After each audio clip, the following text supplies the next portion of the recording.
Hey, what's up? My name's Samuel Leeds. I'm a property investor, and on this video, I'm going to be answering your property investment questions. So any questions that you have that have been niggling you or annoying you, that are stopping you getting to the next level in property, why don't you just ask away? And I will do my very best to answer your property investment questions to help you get to the next level in property. Also, if you enjoy my videos, please do me a massive favor. Hit the like button and also subscribe for more videos. So, last week, I had a whole bunch of questions from you guys. Jessica said, thank you so much for your video, Sam. Your question, I'm going to begin deal sourcing in the coming weeks. Good for you. In what order do you need to send the NDA, receive the source's fee, and send the due diligence documents once you've found a deal? Thank you and God bless. So if you're going to send an NDA, you would pretty much do it. So you're going to send an NDA, non-disclosure agreement. That's going to mean that the investor, when you give them and you reveal them the full address and the details, they can't cut you out. So you're going to send them the NDA. They're going to sign it and send it you back. Then you're going to send them all of the details, the address, the due diligence, everything over for them to take a look at. And then if they're happy and they want to go ahead, they're then going to pay the finder's fee along with sign your contracts and your terms and conditions. That's generally the order, but it can depend. Sometimes they'll pay you up front with no NDA without knowing any details, just headlines. And then you'll give them a calling off period, and then you'll then give them the details of the property, and then have a calling off period whereby if they don't like the property, you have to refund the deal. I hope that helps. Ben Fieldhouse. Been watching your videos for years. I still never started in property. Come on, Ben, what's happening? How do I find people who are already in property that I can learn off? So you want three kinds of people in your life. You want success buddies. Success buddies are people that you can bounce ideas off, that you can cheer each other on. You're probably best to find these people maybe at training programs, at networking events, online, on Facebook groups. You also want a mentor. You want somebody that can tell you what to do. And then lastly is you want somebody that you can help and you can be a role model to as well. And where do you find them? Well, why don't you come down to one of my courses and you can meet me, maybe I can be your mentor, and then you can meet hundreds of other students that could be your success buddies. Take action, stop watching videos on YouTube and start actually going out and meeting people. All right, next, Shoaib Hussein. I probably pronounced that wrong, I apologize. What's the best way to get a letting agent on your side when trying to secure a rent-to-rent deal? Any advice would be appreciated. So whenever you're doing business with anybody, you need to think, what's in it for them? So why would they benefit from doing business with you? So if it's a letting agent, I would just be thinking, hang on, they've got landlords that have got properties, they want to get them rented. I am a corporate company offering guaranteed rent to landlords. How's the letting agent going to benefit? Well, maybe they're going to get their finder's fee.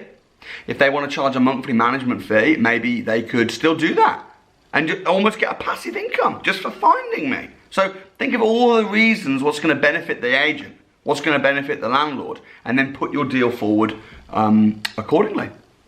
All right, next, Manlik Akak. Samuel, your character and approach to releasing financial freedom education is beyond amazing and very appreciated. What's the best long-term and financial way to start property investment into property as a working 18-year-old to the BRRR method? Or if you're wanting to do buy, refurbish, refinance, rent, buy a house, add value, and you're 18, first thing I want to say is I did my first deal at 17. And it was basically a BRRR deal. I bought it below market value, then I refinanced it, pulled the money back out. How on earth did I do it? I didn't have the finance, I didn't have the credit, I didn't have anything, but I had the knowledge to find the deals. So if you're wanting to get into BRRR, what I would say is start finding BRRR deals. Start finding deals. The person that finds the most deals and the best deals is the person that will win. Because even if you can't buy the property because you're like, oh man, I don't really got the credit, I haven't really got, then find it and sell it to somebody and gain from the experience. Offer a project management fee.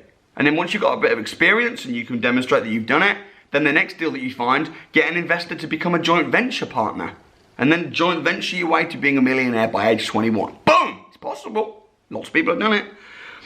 Don GV, what are the 1 to 3 of your best tips for conducting market research for rent to serviced accommodation? How can I gauge the demand for corporate lets in different areas?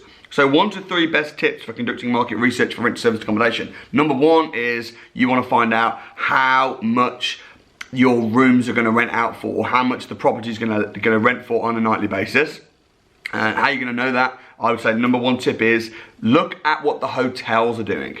Find all the hotels within a mile, and if there's no hotels within a mile, maybe there's a reason that there's no one that's bought a hotel in the area. Maybe no one wants to rent short-term lets. No one wants short-term stays. So if there's hotels in the area, I think that's a good sign. And ask the hotels, hey, have you got 5 rooms tonight? And if they go, no, we're fully booked. Boom, that's a good sign. If they go, yeah man, we've got 5 rooms tonight. Bad sign. Also look on Airbnb and see your competitors' rooms and your competitors' stays and their properties, and you can look at their calendars and see how booked up they are and see how much they're charging. And the third tip would be just find another entrepreneur that's doing rent service accommodation in the area and ask them, hey, how's it going? What tips have you got for me? Most people in this industry want to see other people win as well, generally speaking. Hope that helps. Tola Gus. I've always watched your videos and never asked a question. First question, amazing. Listen, if you've never asked a question, go ahead and ask your first question today. I would really like to have a one-to-one with you. Currently have a buy-to-let. I would like to remortgage, but I'm seriously concerned about my credit rating, which would be a possible obstacle. I need help. By the way, I love your videos. Thank you so much, Tola. Best thing to do is to go on to Credit Karma or Experian and find out what your credit rating is. If it's bad, fix it. If your credit rating's bad, it's bad for a reason. Now, sometimes you can't fix it. Maybe if you've got if you've been bankrupt or if you've got a county court judgment or something. But even if you've got a county court judgment, it might be that you can settle up and get that removed. Or if you've got, bad credit because you missed a payment to EE and now it's dented your credit. Ring them up, get it off, pay it, get it, finish it. Maybe you're not on the electoral roll. If you're not on the electoral roll, then it's going to affect your credit rating. Sometimes it might just be that you have to wait a little bit for your credit rating to sort itself out, but actively be looking at what your credit rating is once a month, getting it better, and then when you know what your credit rating is, and you've got it as good as you can get it, even if it's only fair, if it's not good, if it's just fair, or speak to a mortgage broker and say, this is my credit report, what can you do for me? And you'll be surprised. Mac. Do you think getting into property management to start with would be worth it? If so, how could I go about by starting this? Yeah, I think it's great. That's what I did. I used to manage properties, rent rooms out, and just to give me experience and to build friends. It's a great idea. How to get started? Find and connect with landlords. Become friends with landlords. Anthony Thomas, what do you recommend I do? I have money, roughly 60 to 70 grand. I've been offered a mortgage of 300 grand with a 10% put down, and I have no kids, I'm single, no ties. I want to get into property, I'm interested in BRR, but do you think this is a good place to start? Yeah, listen, if you're getting into BRR, I doubt you're going to be able to put down just 10% because, 10% maybe if you're going to buy a house to live in it, but I wouldn't recommend doing that. I wouldn't get a residential mortgage. I would use your 60 to 70 grand. Rather than getting a 300 grand mortgage, that's probably a residential mortgage, I would use your 60 to 70 grand, I would buy a little cheap house in cash and then get development finance, not a mortgage, to do it up, and then get a mortgage and refinance it and pull your money out. I wouldn't be getting a house to live in, no way. All right, last question, Sam Hawkins. When refinancing on the new value of a property, how soon can you release the equity created to be used again? Does this get released straight away on the new buy-to-let mortgage, or do you have to wait a minimum amount of time? Great question. So it depends. There's a few things. There's 3 different scenarios. So if you bought a property with a mortgage, so if you buy a house with a residential mortgage or with a buy-to-let mortgage or any kind of mortgage, generally speaking, the mortgage company are gonna give you that money, but they're gonna say you can't pay it back for a minimum of 2 years, maybe 3 years, okay? Sometimes 1, but 2 is quite standard. So if you wanna refinance it and get a new mortgage, once the value's been added, you're gonna have to either wait 2 years, which is a pain, or you're gonna have to pay early repayment charges, which might be a few £1,000s. So that's scenario one.